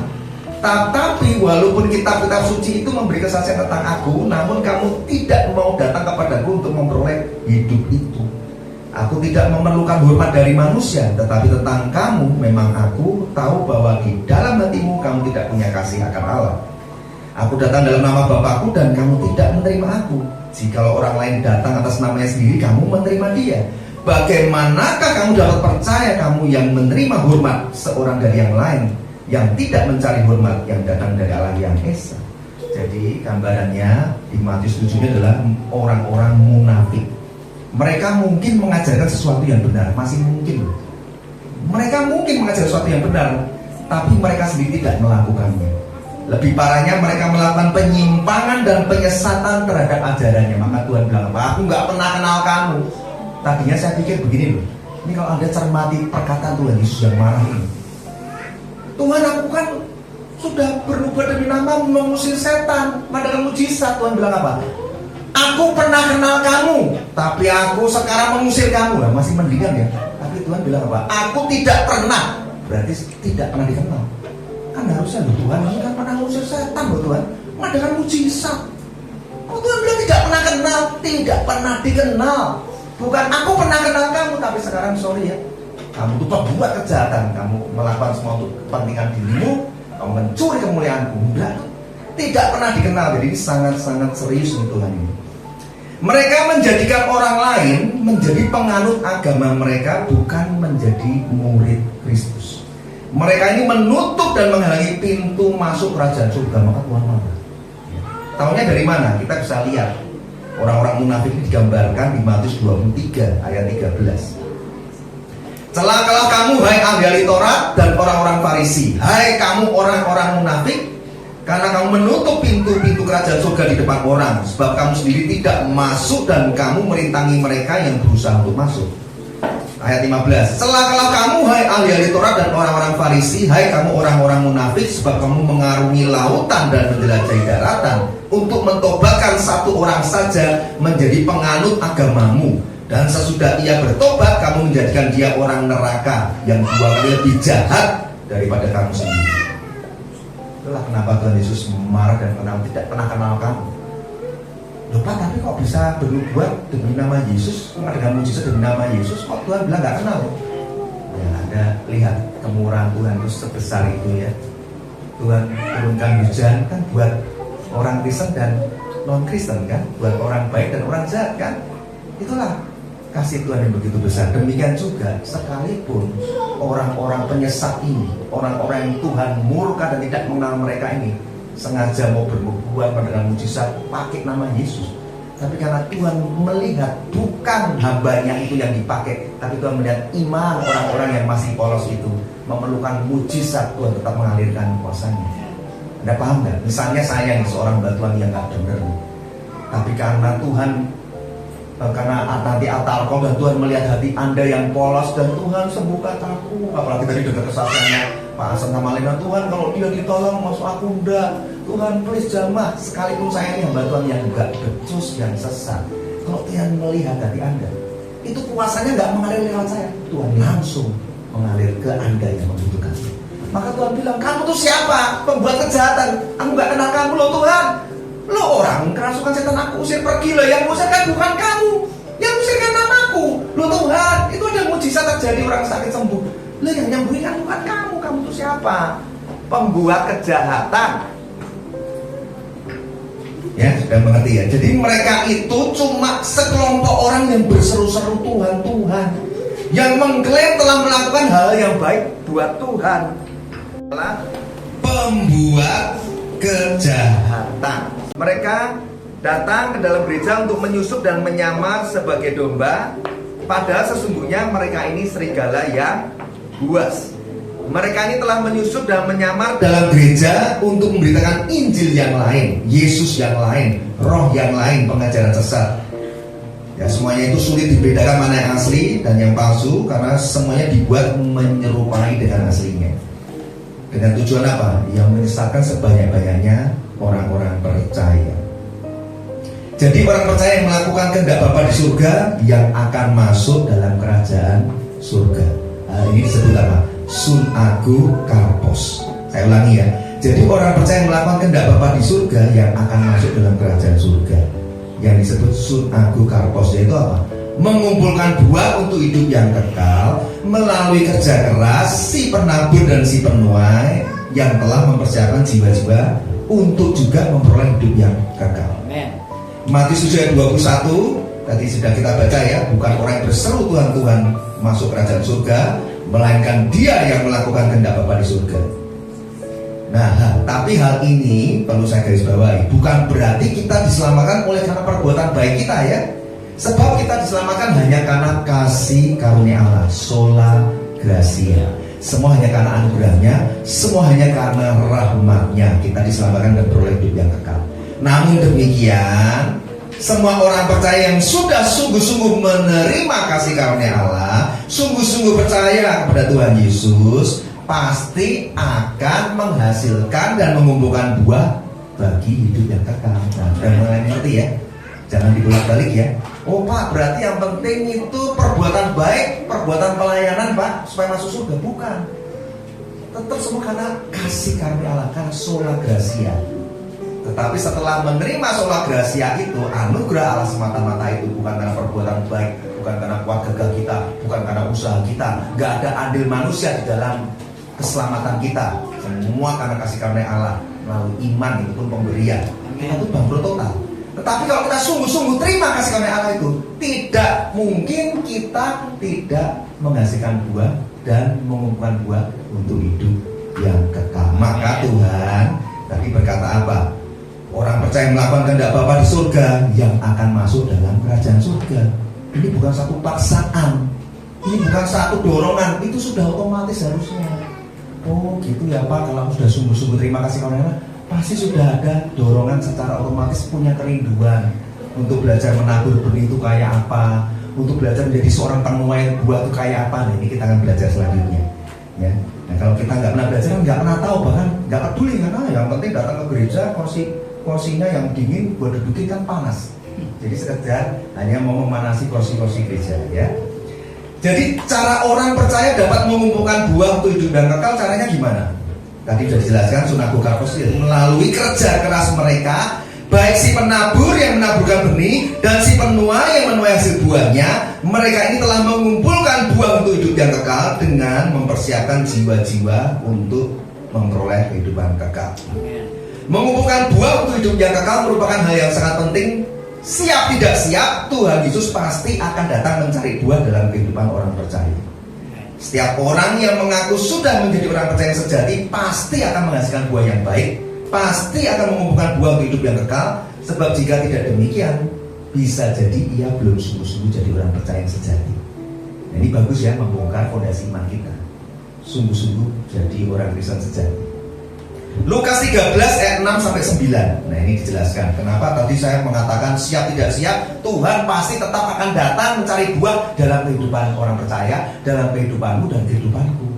Anda tidak bisa bilang, Pak, aku nggak pernah tahu Pak, Tuhan tolong kasihani aku, beri kesempatan. Yang anak-anak muda Tuhan, yang tua-tua dulu lah. Enggak, kalau Tuhan datang pada hari penghakimannya, ya kita mau nggak mau, siap nggak siap, Tuhan tetap cari buah. Sekecil apapun ada buahnya enggak. Kalau enggak gimana Pak? Ya berarti Anda bukan orang Kristen sejati, belum sungguh-sungguh percaya, belum sungguh-sungguh lahir baru, belum sungguh-sungguh menerima kasih karunia Allah. Dan akibatnya apa? Ya berarti ada pohon yang tidak berbuah. Tadi dikatakan apa? Ditebang, dibuang ke api. Setiap pohon yang tidak menghasilkan buah yang baik pasti akan ditebang, dilempar ke dalam lautan api. Matius 3 ayat 10. Kapak sudah tersedia pada akar pohon, dan setiap pohon yang tidak menghasilkan buah atau karpos ditebang, dibuang dalam lautan api. Matius 3 ayat 8. Jadi hasilkan buah atau karpos yang sesuai dengan pertobatan. Jadi kalau kita sudah mengaku lahir baru berarti sudah pernah mengalami pertobatan kan? Pasti ada buahnya. Maka sampai dibilang hasilkan buah sesuai dengan pertobatan. Yang tadi kata-kata siap tidak siap Tuhan tetap datang cari buah itu ayatnya di mana? Lukas 13 ayat 6 sampai 9. Saya bacakan ya. Lalu Yesus mengatakan perumpamaan ini, seorang mempunyai pohon ara yang tumbuh di kebun anggurnya dan ia datang untuk mencari buah atau karpos pada pohon itu, tapi tidak menemukannya. Ayat 7. Lalu ia berkata kepada pengurus kebun anggur itu, sudah 3 tahun aku datang cari buah atau karpos pada pohon ara ini, dan aku tidak menemukannya. Tebanglah pohon ini. Untuk apa ia hidup di tanah ini dengan percuma? Jawab orang itu, Tuhan, biarkanlah dia tumbuh tahun ini lagi. Aku akan menyangkul tanah sekelilingnya dan memberi pupuk kepadanya. Ayat 9. Mungkin tahun depan ia berbuah atau karpos. Jika tidak, tebanglah dia. Perumpamaan ini bicara tentang Bapa dan Yesus. Bapa sebagai pemilik kebun anggur, Yesus sebagai pengusahanya. Nah, kita itu gambaran pohon ara yang tumbuh di kebun anggur. Ayat 6 tadi kan apa? Seseorang punya pohon ara tumbuh di kebun anggur itu sudah aneh, Pak. Anda boleh cek. Mana ada pohon ara tumbuhnya di kebun anggur, nggak bisa hidup. Pohon anggur tumbuh di kebun anggur. Tapi kenapa perumpamaan ini berkata pohon ara tumbuh di kebun anggur? Itu gambaran kita nih loh. Orang yang nggak percaya dulunya dicangkokkan Tuhan ke pokok anggurnya supaya hidup menyerap nutrisi gizi dari Allah Bapa di surga, supaya kita hidup bagi Tuhan. Maka dicari buah loh. Kamu tuh loh orang berdosa, sudah dicangkokkan dengan cuma-cuma numpang hidup di kebun anggurnya Allah Bapa. Kok nggak berbuah? Loh, kamu tuh sungguh-sungguh melekat enggak? Kamu sungguh-sungguh percaya enggak? Kok nggak ada buah? Nah, maka Bapak murka kan? Aku tidak menemukan buah itu. Sudah 3 tahun, tebang aja pohon ini. Untuk apa yang hidup di tanah ini dengan percuma? Ayat 7. Tapi apa jawab Tuhan Yesus? Ya, ini Tuhan bilang begini, sebagai pengusahanya dia bilang, Tuhan, Bapak biarkanlah dia tumbuh tahun ini lagi. Aku akan mencangkul tanah sekelilingnya, memberi pupuk. Ini bicara begini, Tuhan kasih kesempatan Tuhan, beri waktu lagi supaya lewat mulut hamba-Mu yang di sana, di situ, di utara selatan, ku beritakan firman-Ku, ku taruh firman-Ku dalam hati hamba-hamba-Ku itu untuk memberitakannya. Jangan kau tebang dia, beri kesempatan. Ini seperti kesempatan buat kita semua. Kalau khotbah firman pekerjaan pengajaran ini, Anda harusnya berterima kasih Bapak, kau beri kesempatan. Tetapi Tuhan Yesus juga berkata apa? Sepakat dengan Bapak, mungkin tahun depan ia berbuah. Jika tidak, tebanglah dia. Hati-hati. Kalau Tuhan Yesus sudah tidak lagi memberikan masa anugerah untuk kita berbuah, sudah terlambat. Maka saya bilang siap tidak siap, Tuhan Yesus pasti datang mencari buah dalam kehidupan Anda. Pak, buahku dikit, gak apa-apa. Tuhan tahu hatimu kok. Yang dipanggil dikit, yang mengerjakan dikit. Yang dipercaya banyak, menghasilkan banyak. Rasul Paulus dipakai sampai ke bangsa-bangsa. Perempuan Samaria cuma di skala kecil di kampungnya doang. Gak apa-apa toh. Upahnya sama. Tuhan gak bilang Paulus dapat upah lebih gede, perempuan enggak. Penabur dan penuai sama-sama terima upah, sama-sama bersukacita. Yang penting berbuah. Dan setiap pohon yang tidak sudah ini ya. Tuhan Yesus sangat menginginkan agar setiap orang percaya tidak hanya bertumbuh secara iman dan kerohanian saja, tapi juga harus berbuah. Ingat, jangan bilang, Pak, kan imannya bertumbuh, ada buahnya ya? Yohanes 15 ayat 2. Setiap ranting padaku yang tidak berbuah atau karpos, dipotongnya. Udah banyak sekali ayatnya ya. Yang tidak berbuah dipotongnya, dan setiap ranting yang berbuah atau karpos dibersihkannya supaya lebih banyak berbuah. Itu loh harapan Tuhan. Hasilkan buah nak, sebanyak mungkin yang kau bisa, yang kau mau, yang kau rindu. Anakku menyertaimu. Hasilkan buah ya, untuk hidup kekalamu nanti. Jadi dengan mengenal apa yang menjadi kehendak Bapa di surga dan melakukan kehendaknya, maka kita dapat menghasilkan buah. Dan dari buah yang kita kumpulkan inilah, maka kita dikenal oleh Tuhan, sehingga kita dapat masuk dalam kerajaan surga. Jadi kalimat ini harus diulang ya. Jadi dengan mengenal apa yang menjadi kehendak Bapa di surga dan melakukan kehendaknya, maka kita akan dapat menghasilkan buah.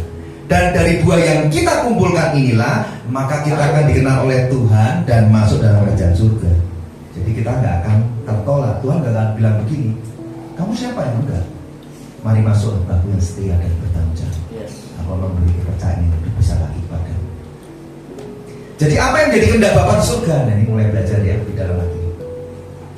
Yaitu pertama, menjadi penabur benih dan penuai buah yang mengumpulkan buah untuk hidup yang kekal. Apa yang jadi kehendak Bapa? Kehendak Bapa kasih hidup kita adalah supaya kita mau menjadi penabur benih dan penuai buah yang mengumpulkan buah untuk hidup yang kekal, atau sun ago karpos, yaitu mengumpulkan buah untuk kehidupan kekal melalui kerja keras kita sebagai penabur dan penuai. Bagaimana cara kita mengumpulkan buah untuk hidup yang kekal? Melalui kerja keras, ya, si penabur dan si penuai. Buah apa yang harus dihasilkan, yang harus dikumpulkan oleh penabur dan penuai untuk hidup yang kekal? Saya hanya beri 2 contoh buah saja ya, supaya nggak terlalu banyak. Pertama, buah pengudusan atau pertobatan. Matius 3:8 tadi dikatakan begini, jadi hasilkan buah karpos sesuai dengan pertobatanmu. Nah, ada 3 tahapan proses menghasilkan buah pertobatan. Ini penting. Kalau Anda sebagai orang Kristen nanti mulai dikoreksi ya dirinya masing-masing. Sudah hasilkan buah belum selama ikut Tuhan ya? Atau ditunda-tunda pertobatannya? Ada 3 tahapan proses menghasilkan buah pertobatan. Pertama begini, sadari, akui, sesali akan dosa Anda. Yang kedua, buang semua pencetus dosamu, berlari mendekat ke Tuhan. Yang ketiga, berubah jadi manusia baru oleh kuasa firman dan kuasa Roh Kudus. Nah, seringkali kita tuh tobat umat, obat umat. Nah, seringnya hanya mau proses pertobatan berhenti di langkah ke-1 saja.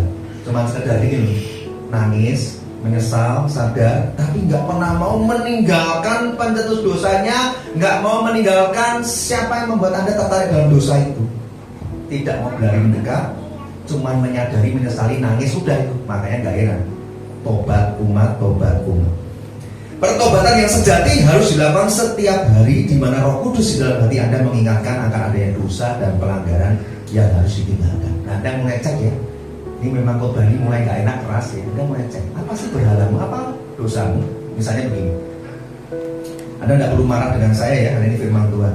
Anda masih terikat misalnya dengan rokok atau minuman keras atau dengan judi. Ya bertobat sungguh-sungguh Pak, tapi berat Pak. Ya ada komitmen lah, mulai dikurangi menuju pada pengudusan yang sempurna. Kan nggak langsung keras kan, maksudnya dulu rokok 1 hari 10 pak gitu. Ada kuranginya malah 11 ya, itu kan berarti nambah. Ya. Ada kesengajaan mau hidup kudus, hidup benar, mau sungguh-sungguh bertobat, menyadari, menyesali, mengakui buang pencetus dosamu. Lah, ada mau sembuh total tapi 1 batang masih disimpan, disembunyikan di bawah jok motor supaya Bapak Pendeta jadi nggak lihat misalnya kan. Itu contoh ya, contoh, bukan menyinggung atau menyindir ya. Dan selanjutnya Roh Kudus sudah berbicara dengan hati Anda masing-masing. Oh iya ya, yang dosa itu masih aku simpan, masih aku senang nih. Aku simpan rapat-rapat gak ada yang tahu. Pokoknya kalau di altar kok dipanggil Bapak Pendeta, aku maju ke depan, ada 10 dosa, 9 aku bereskan, yang 1 itu jangan dulu. Nah ya, itu menjadi penghambat doa-doamu, penghambat Anda menghasilkan buah bagi Tuhan. Serahkan semuanya, seperti perempuan Samaria itu terbuka, Tuhan beri aku air hidup itu. Tuhan bilang, panggil suamimu. Ada yang aneh kan, Tuhan itu kok aneh sih. Tuhan dinawarin, kamu mau minum air hidup gak? Kalau kamu gak mau minum air hidup, kamu haus selama-lamanya. Nah, perempuannya kan tertarik, perempuan Samaria itu. Beneran Tuhan ada air hidup, mau dong, Tuhan kasih dong. Harusnya jawabannya apa? Tuhan yang nawarin, perempuannya mau kan, harusnya jawabannya apa? Nih, minum, gitu kan. Enggak tuh, malah jawabannya, panggil suamimu. Loh, apa urusannya, gitu kan ya.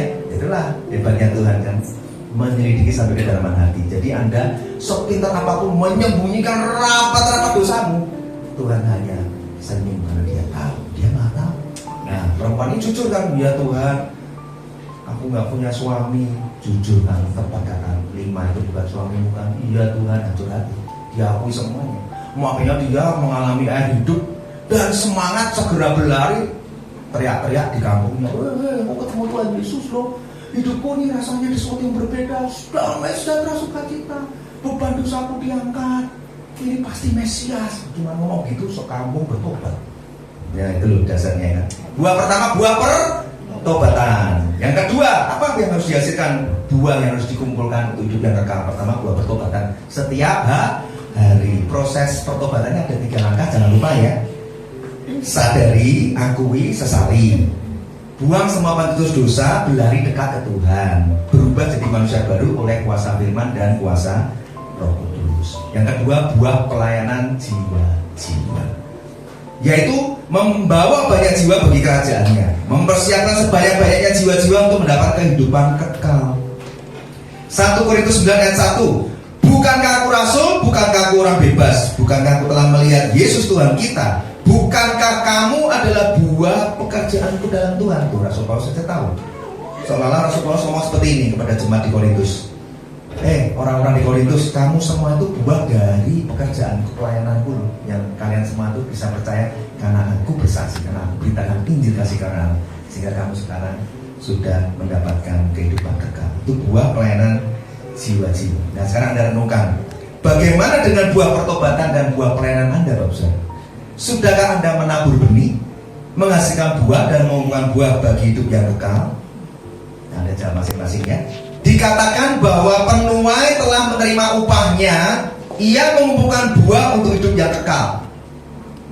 Tapi mengapa kemudian dikatakan si penabur dan si penuai akan sama-sama bersukacita? Saya ulangi ya, ayat 36 sambil dimunculkan. Yohanes 4 ayat 36 dimunculkan, saya ulangi, Anda dengarkan baik-baik.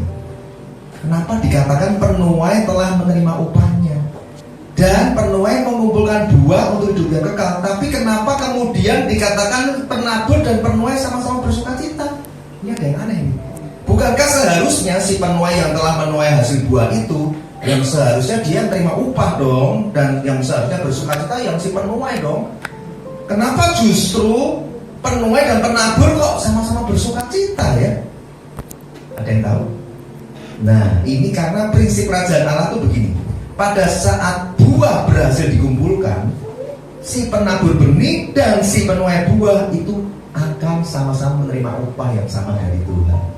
Dan mereka juga akan sama-sama ikut bersukacita. Itu prinsip hukumnya kerajaan Allah, hukum tabur dan tuai. Maka Tuhan berkata seperti ini, bahwa Ia mengutus kita untuk menuai apa yang tidak kita usahakan.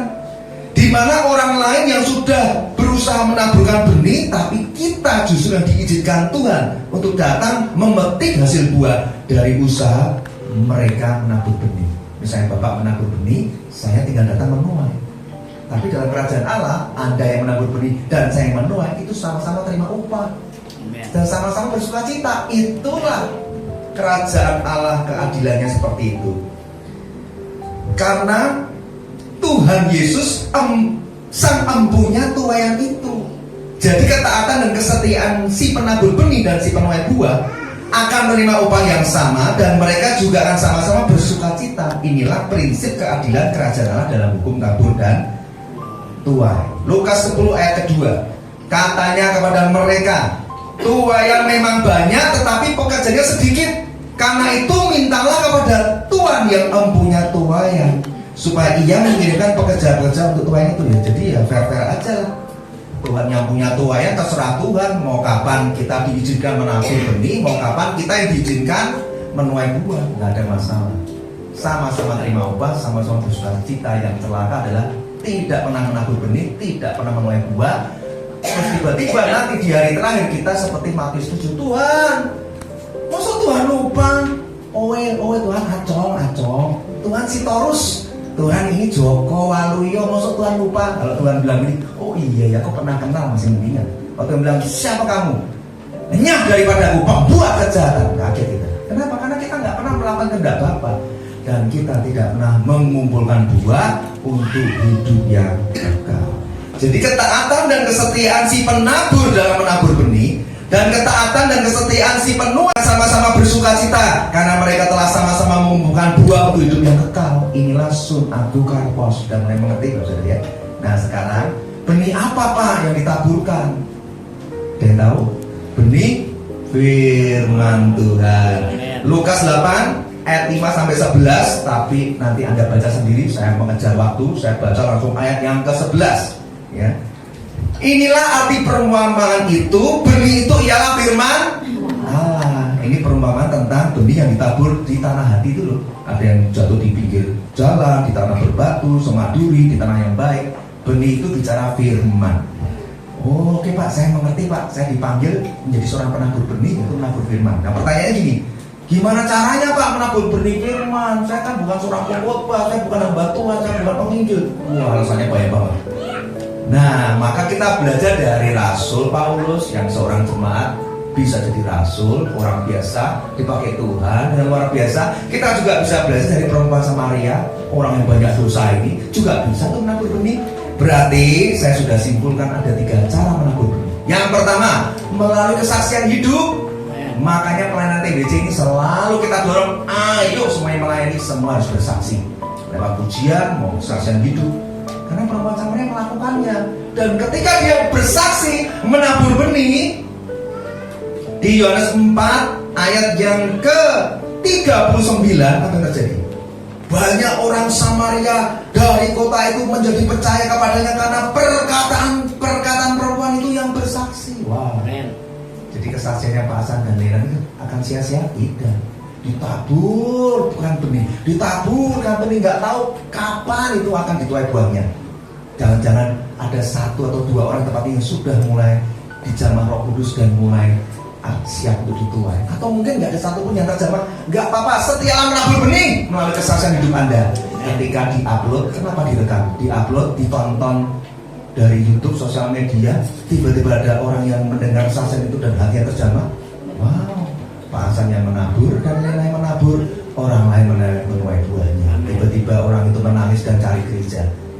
Ketemu GBD Immanuel jadi jemaat di sini. Tonton kesaksian. Ada mulai mengerti ya? Jadi 3 cara menabur benih, melalui kesaksian hidup. Yang kedua, melalui pemberitaan Injil kasih karunia Allah. Yang ketiga, memberitakan firman pengajaran. Itu 3 cara. Nah, yang kesaksian hidup tadi sudah saya singgung ya.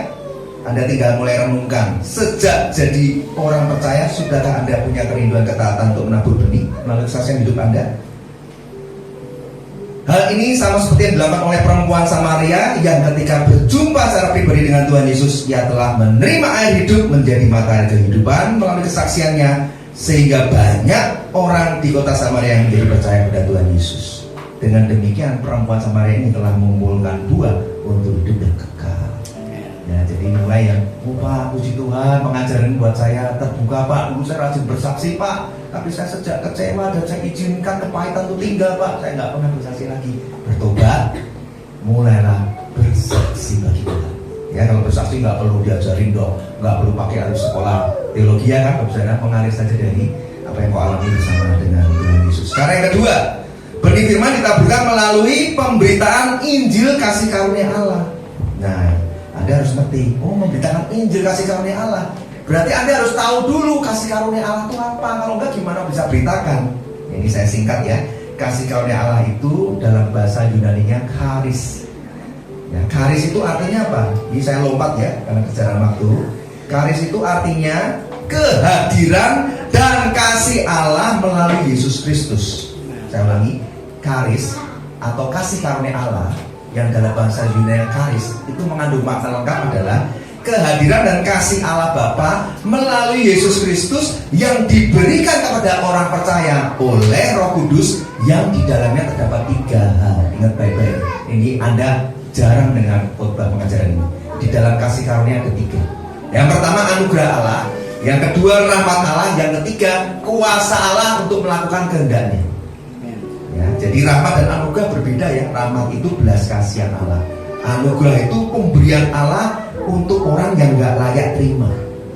Nah, seringkali kalau ditanya apa itu kasih karunia, kita hanya bisa jawabnya gini, Pak, kasih karunia sama anugerah sama ya?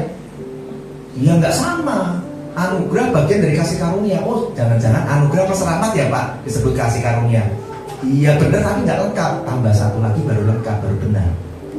Yaitu kuasa Allah untuk melakukan kehendaknya. Jadi kalau Anda ditanya apa itu kasih karunia Allah, Anda bisa mulai jelaskan bahwa itu kehadiran dan kasih Allah Bapa melalui Yesus Kristus yang diberikan kepada orang percaya oleh Roh Kudus yang di dalamnya terdapat 3 hal: anugerah Allah, rahmat, dan kuasa Allah untuk melakukan kehendaknya. Waduh Pak, makin pusing nih. Ya udah dikasih ilustrasi. Ilustrasinya begini. Kalau Anda punya anak satu, anak laki-laki satu aja, dapatnya pun susah, menikah udah puluhan tahun nggak dapat tiba-tiba dikasih. Wah, ini anugerah banget. Nah setelah bertumbuh remaja, anak Anda naik motor, tiba-tiba di jalan dibegal dan meninggal karena dibegal, meninggal. Anda terima kabar, Anda nangis-nangis, suami istri marah besar, sedih dan marah. Apalagi tahu yang begal ketangkep dan sudah mulai disidangkan di pengadilan tinggi Tangerang.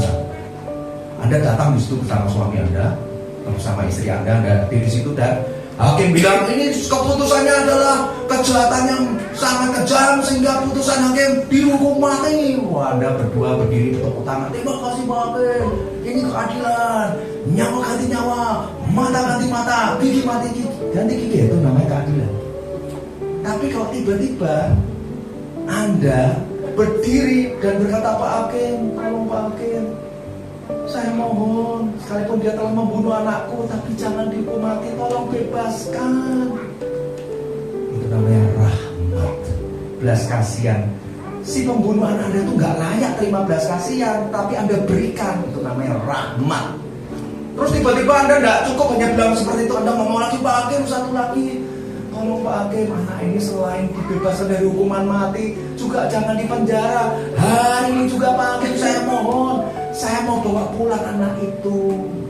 Saya adopsi dia Pak, karena saya melihat dia, saya mau mengasihi dia, saya mencurahkan kasih sayang kami yang dulu kuberikan pada anak kami yang sudah almarhum, akan kuberikan kepada dia Pak.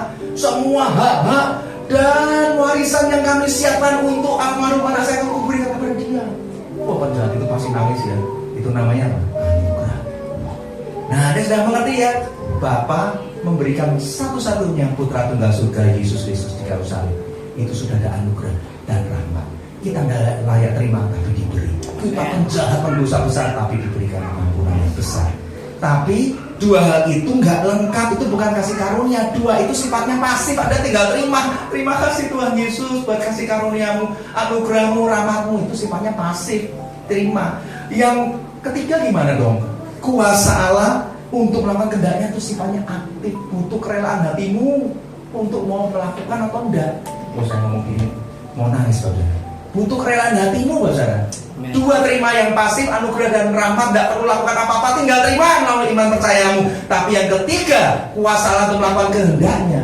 Anda mau nggak menerima dan melakukannya? Apa Pak? Saya mau Pak, tapi saya nggak paham apa yang harus kulakukan. Apa kuasa Allah apa yang harus lakukan Pak? Tugas dan kuasa Allah, tugas dan kehendak Allah apa yang harus kulakukan?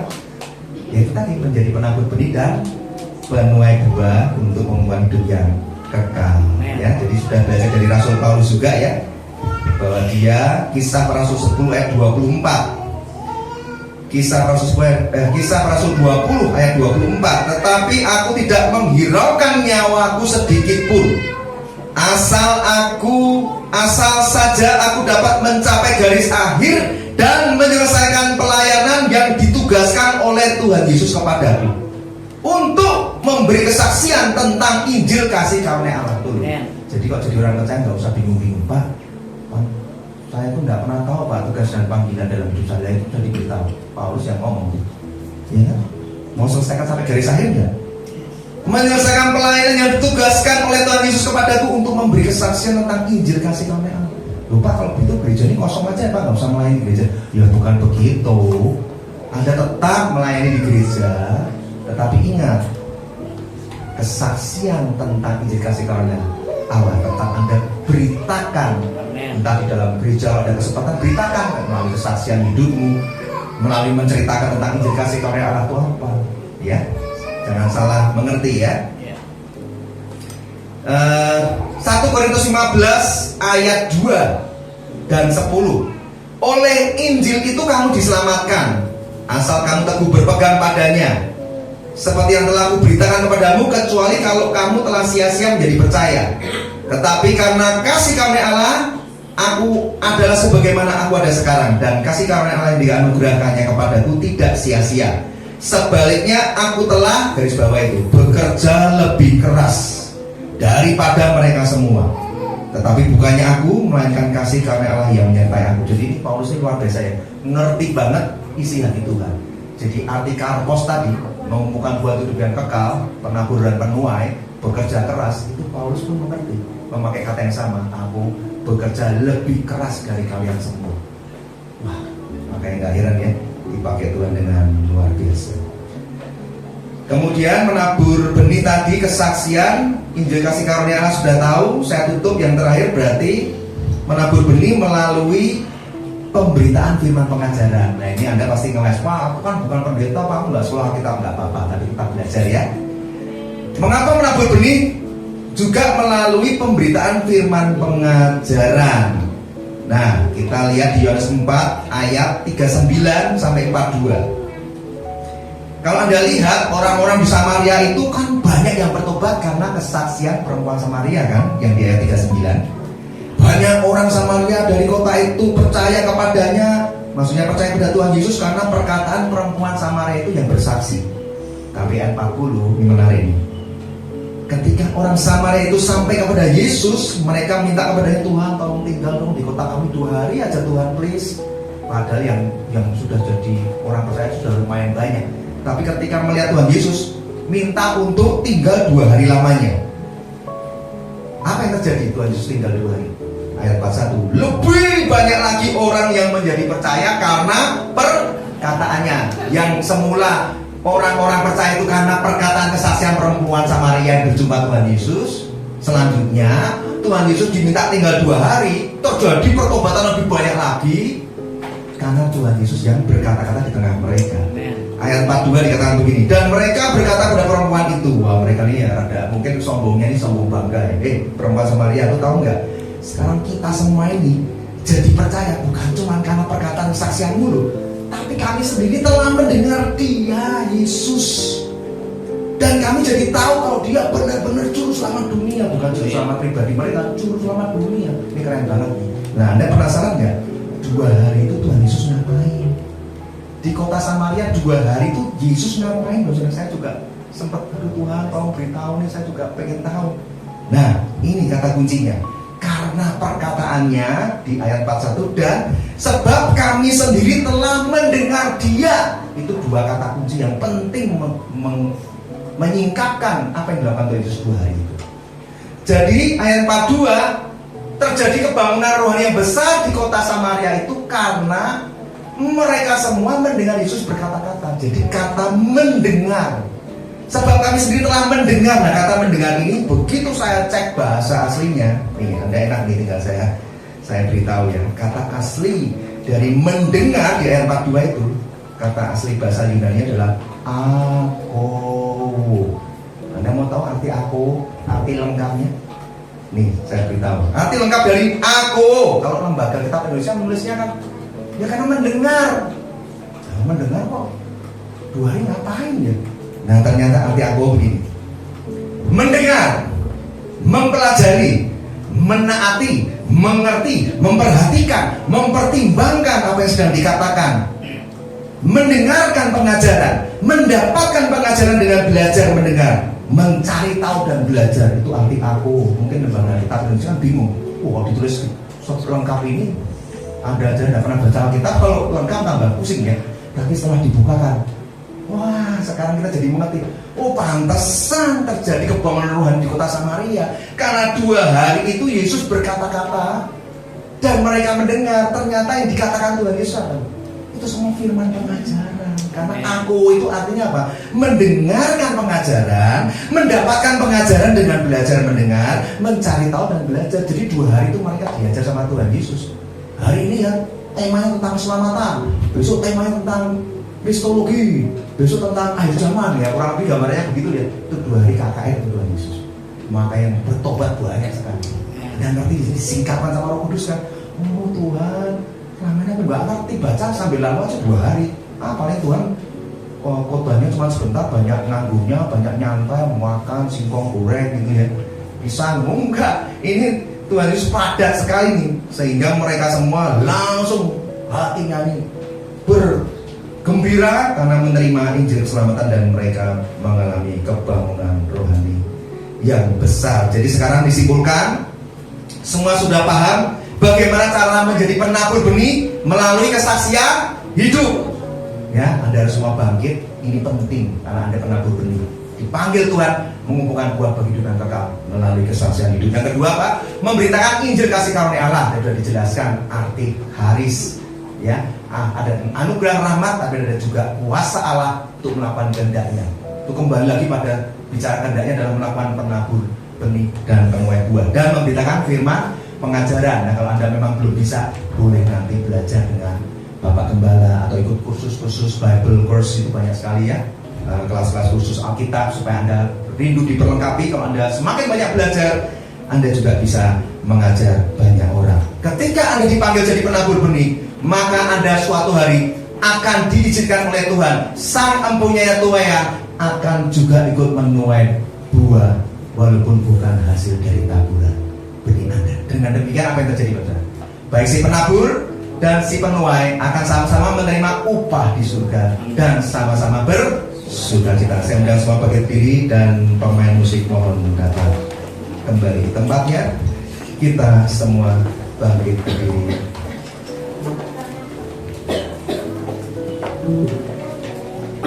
Mari semua jemaat di GBDI Immanuel ini yang setelah mendengarkan khotbah pengajaran pada pagi hari ini, mulailah untuk bangkit dan berkata kepada Tuhan Yesus, Tuhan, terima kasih buat firman pengajaran-Mu. Aku mau Tuhan mulai hari ini bertobat sungguh-sungguh. Setelah aku mengerti, disingkapkan setiap rahasia kebenaran firman-Mu ini, bahwa aku dipanggil untuk menjadi penabur benih melalui kesaksian hidupku, melalui pemberitaan Injil kasih karunia Allah, melalui pemberitaan firman pengajaran. Aku juga mau Tuhan untuk menjadi penuai hasil buah di akhir zaman. Baik penabur dan penuai Tuhan, aku mau belajar taat dan setia untuk mengumpulkan buah untuk hidup yang kekal. Jika Bapak Saudara masih merasa ragu apakah panggilan bersaksi dan pemberitaan Injil itu menjadi tugas Anda sebagai jemaat, Anda sudah bisa melihat dari perempuan Samaria. Dia bukan siapa-siapa, dia Dan ku ingin mengenalmu, Tuhan, lebih dalam dari semua yang ku kenal.